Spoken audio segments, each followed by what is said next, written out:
C'est parti! Leadership inspirant de retour avec vous pour notre deuxième live. Deuxième live, après 2 semaines d'absence. 2 semaines d'absence, où ce qu'on a eu un beau périple qu'on va vous raconter. Aujourd'hui, en fait, on va vous emmener sur la question « Quel est le chemin que vous empruntez pour maîtriser l'art du leadership? » C'est le sujet qu'on veut vous aborder parce que nous, dans le chemin qu'on a parcouru, dans les outils qu'on a utilisés, c'était notre voyage. Donc, on veut aborder ça avec vous aujourd'hui et vous emmener à réfléchir, à porter ce regard-là à l'intérieur de vous pour voir quel est le chemin que vous empruntez, quelles sont vos pratiques, quelles ressources vous utilisez.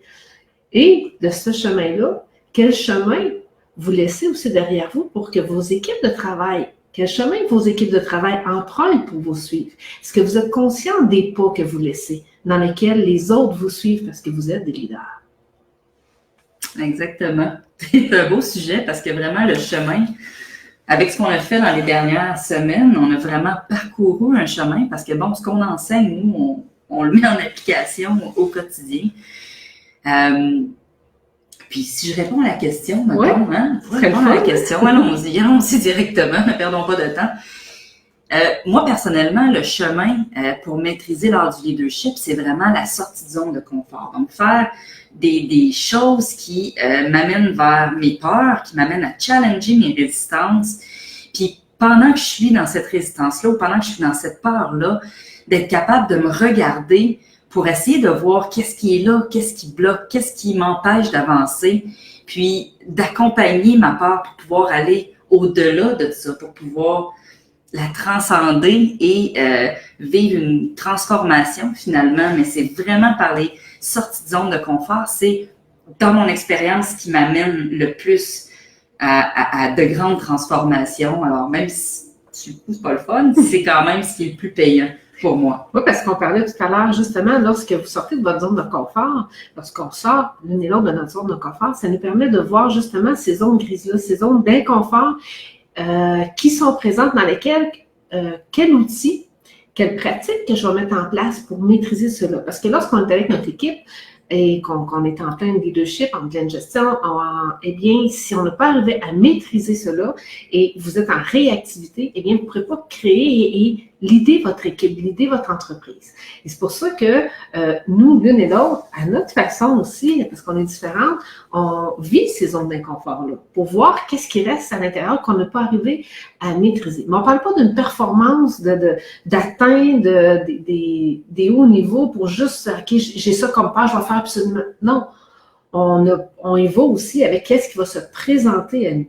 Dans la douceur. Dans la douceur, je vais vous dire un peu, dans le chemin qu'on vient de faire, d'aller en Arizona, dans le désert de l'Arizona, pour moi, ça a été un chemin de beauté. Mais il y avait des défis quand même dans ce chemin de beauté-là. Puis quand on parle de beauté, on parle d'harmonie. Oui, exact. L'harmonie. Alors, est-ce que je suis capable de faire face à ma peur dans cette douceur, dans cette harmonie, de marcher avec la beauté tout en me challengeant, mais sans être dans la performance? Alors, c'est des fois un peu contradictoire, mais c'est possible de le faire. Moi, en tout cas, c'est l'expérience que j'ai vécue cette fois-ci. Étant quelqu'un quand même dans la performance d'habitude, j'ai vu cette différence-là d'être capable de le faire, d'accepter l'aide qui m'était offerte dans les moments où c'était plus difficile pour moi. Par exemple, je donne un exemple, on marche dans un sentier fantastique, grandiose. Il n'y a même pas de mots pour le décrire, mais on arrive sur le bord d'une falaise. J'ai vraiment peur des hauteurs. Donc, j'ai pas envie d'avancer, mais en même temps, tout est magnifique. Et donc, quelqu'un arrive, me prend la main. Est-ce que je suis capable d'accepter l'aide qui est là, de le faire dans la douceur, de vider mon esprit, de juste regarder devant?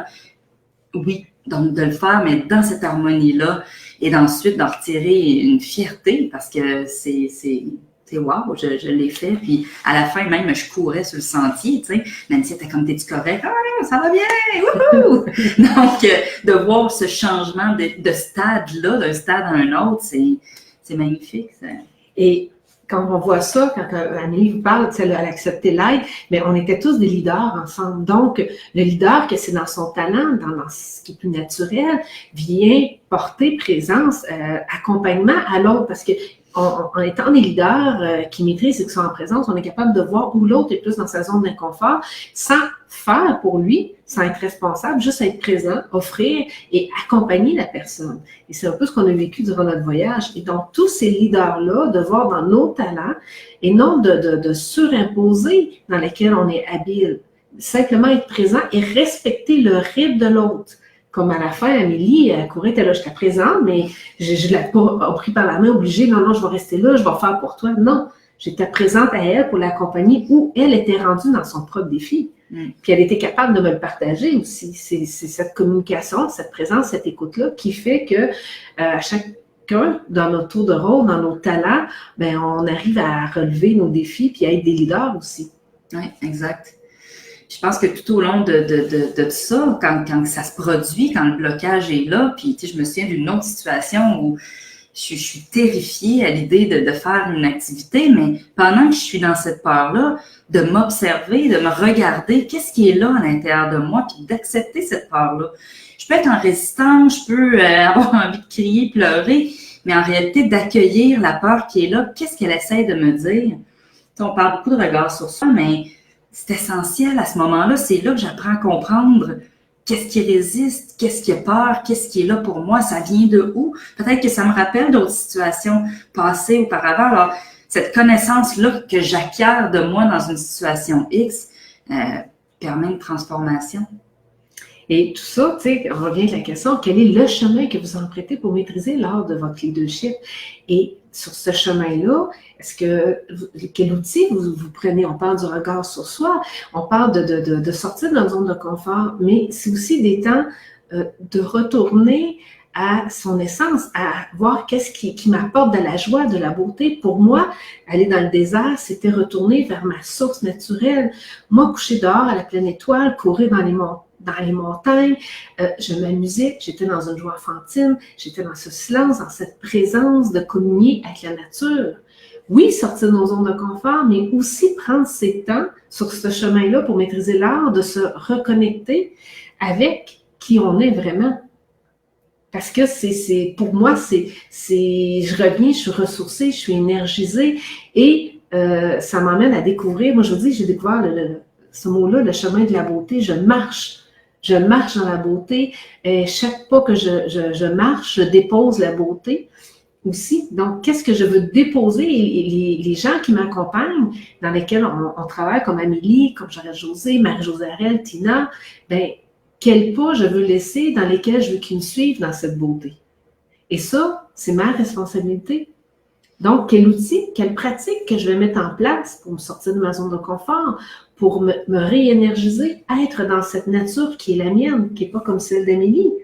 Comme moi, c'est revenir ici, ben j'ai besoin d'Amélie qui est là pour m'aider à ne pas me perdre dans la ville de Montréal, mais dans me perdre dans tous ces brouhahas-là. Donc, quelles sont vos ressources? Ouais.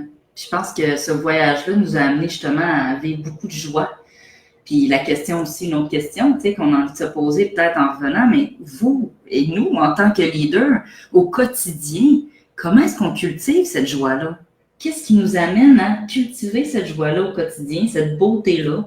Oui, parce que, tu sais, notre partenariat, on veut le continuer dans la joie, on veut cultiver la beauté, puis parce que c'est hyper important pour accompagner les gens. Si nous, on n'entretient pas ce lien-là, comment on va montrer aux autres entretenir? Et ce voyage-là, ben, ce qui était remarquable, que les autres leaders nous ont dit, ils ont dit ce qui est vraiment « wow », c'est votre complicité, d'être à l'écoute l'une de l'autre, que vous êtes tellement différentes, mais cette présence-là que vous avez, que vous nous avez partagée, c'est une grande richesse. Ouais. Et ça fait plaisir toujours à entendre. Tu sais, ce que c'est l'ego aussi, c'est normal, mais moi, ce que ça nous dit, c'est qu'on est vraiment sur le chemin, malgré nos différences, dans ce chemin-là, pour maîtriser l'art de notre leadership, c'est aussi se respecter l'une et l'autre dans nos différences et être capable de se donner la main lorsque l'autre, elle, est plus dans ses défis, puis que l'autre est dans ses talents. Oui. S'encourager, puis se faire rire. Oui. Si vous avez écouté notre webinaire, on parle un peu de l'interaction qu'on a, on parle de l'outil d'évaluation qu'on a pour permettre de découvrir vos talents, vos traits de personnalité, vos comportements dans la réactivité. Donc, tout cet outil merveilleux du MPO, on en parle dans notre webinaire. Donc, si vous ne l'avez pas vu, il est encore possible que vous puissiez vous inscrire au webinaire pour écouter un peu nos péripéties relationnelles qu'on transmet aux gens. Dynamique, mais... Puis bon, c'est ça. Puis dans notre parcours aussi, c'est ce qu'on veut amener. Hein? Ce qui est important pour nous quand on a créé le parcours, ben, c'était basé un peu là-dessus, avec la croyance, en tout cas, moi, avec la croyance que pour vraiment apprendre, c'est beaucoup dans l'action. Ben, c'est ce qu'on a voulu mettre en place. Fait que c'est sûr qu'on ne va pas nécessairement dans le désert, en tout cas pas pour l'instant. Non, pas pour l'instant, parce que ça coûte un petit peu plus cher que ça. Oui, c'est ça. Mais tu sais, c'est quand même désert. C'est quelque chose. Oui, c'est quelque chose qui est là, qui est en cours, en préparation. Mais sans aller dans le désert, il y a moyen de vivre ce genre de situation-là, d'expérience qui vous amène à challenger vos résistances, à poser ce regard-là. Ça, c'est vraiment au cœur. On le vit, mais c'est ce qu'on veut faire vivre aux gens ici, puis accompagner les gens au travers de tout ça. Fait que ça, c'est vraiment... c'est ça qui nous allume et qui nous met dans la joie. Tiens, vous rendre dans l'inconfort, c'est ce qui nous met dans la joie. Non. Mais quand ça va... Des fois. c'est une demi-face. C'est la découverte, c'est l'exploration, parce que, tu sais, sortir de ces zones d'inconfort-là, ça remplit tellement aussi de joie lorsqu'on le regarde, puis, tu sais, de ne pas le voir comme quelque chose qui est à faire l'effort, obligé dans cette résistance d'aller là. Comment je peux, sur mon chemin, sortir de ma zone de confort, mais le faire aussi plus fluidement. Dans le plaisir. Dans le plaisir. Comment l'aborder, le voir autrement? Tu sais, si je prends, bon, je sais que tu sais, là, je suis une feuille de papier, mais comment regarder d'un nouveau regard sans dire que c'est une feuille de papier? Donc, de découvrir les lignes, la texture, l'odeur.